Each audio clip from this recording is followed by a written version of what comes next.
সুৰ সলনি মুখ্যমন্ত্ৰীয়ে কিয় সামৰিব খুজিছে গৌৰৱ গগৈ পাকিস্তান লিংক সেমেকা হ'ব নেকি 10 ছেপ্টেম্বৰ আজি 10 ছেপ্টেম্বৰ কথা আছিল এই দিনটোতে মুখ্যমন্ত্ৰী ডক্টৰ হিমন্ত বিশ্ব শৰ্মাই তথ্য প্ৰমাণ সহকাৰে ফাদিল কৰিব কংগ্ৰেছ নেতা গৌৰৱ গগৈ পাকিস্তান লিংক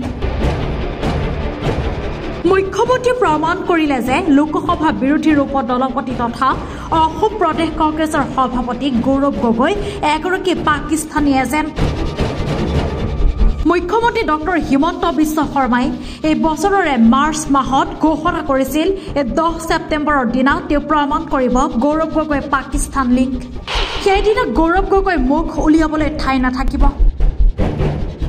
অৱশেষত ৰাজ্যজোৰা 6 মহীয়া উৎকণ্ঠা 10 ছেপ্টেম্বৰ দিনটো পালেহি কি হ'ব আজি গৌৰৱ গগৈ কি কৰিব মুখ্যমন্ত্ৰী ডক্টৰ হিমন্ত বিশ্ব শৰ্মাই নে গৌৰৱ গগৈ দাবী কৰাৰ দৰে ফ্লপ হ'ব নেকি মুখ্যমন্ত্ৰীৰ চিনেমা হয়তো এছআইটিৰ প্ৰতিবেদনতে সামৰিব পাৰে গৌৰৱ গগৈ পাকিস্তান লিংকৰ বিতৰ্ক কাৰণ বিষয়টোক লৈ এতিয়া আৰু যোৱা ছমাহৰ আগৰ দৰে উৎসাহী নহয় মুখ্যমন্ত্ৰী ডক্টৰ হিমন্ত বিশ্ব শৰ্মা গৌৰৱ গগৈৰ বিৰুদ্ধে এছআইটিৰ ৰিপৰ্টত একো নাথাকিলে তদন্ত বন্ধ কৰি দিব মুখ্যমন্ত্ৰীয়ে মঙ্গলবাৰে এই ঘোষণা মুখ্যমন্ত্ৰী হিমন্ত বিশ্ব শৰ্মাই কৰে এছআইটিৰ সময়সীমা আছিল 10 ছেপ্টেম্বৰ আৰু তেওঁলোকে মোৰ পৰা কোনো এক্সটেনশন বিচৰা নাই যে আমাৰ কাম ৰখি গৈছে আৰু আমাক 15 দিন দিয়ক এক মাহ দিয়ক যদি এক্সটেনশন বিচৰা নাই তেলে কালিটো ৰিপৰ্ট দিব লাগে গতিকে মোৰ অফিসে আপোনালোকক ক'ব পাৰিব কালি মোৰ পৰা সময় এছআইটি লৈছে নে নাই লোৱা কালি নিয়মমতেটো আহি মোক দিব লাগে প্ৰতিবেদন মঙ্গলবাৰে সাংবাদিকে এই সন্দৰ্ভত কৰা এক প্ৰশ্নৰ উত্তৰত মুখ্যমন্ত্ৰীয়ে কয় এছআইটিৰ সময়সীমা আছিল 10 ছেপ্টেম্বৰ তেওঁলোকে মোৰ পৰা কোনো অতিৰিক্ত সময় বিচৰা নাই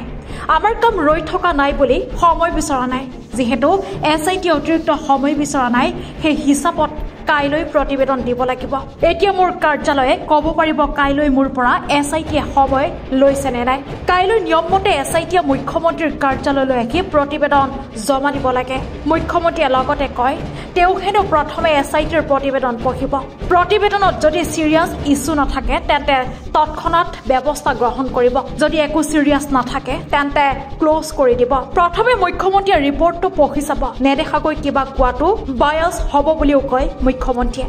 ৰিপৰ্ট নপঢ়াকৈ মুখ্যমন্ত্ৰীয়ে একো কমেণ্ট নকৰে বুলিও মন্তব্য কৰে মুখ্যমন্ত্ৰী আজি সন্ধিয়া 6 বজালৈ প্ৰতিবেদন দাখিল নহলে কাৰ্যালয়ক সুধিব বুলি কয় এই প্ৰসংগত গৌৰৱ গগৈ ইতিমধ্যে মন্তব্য কৰিছে যে মুখ্যমন্ত্ৰীৰ চিনেমা ফ্লপ হ'ব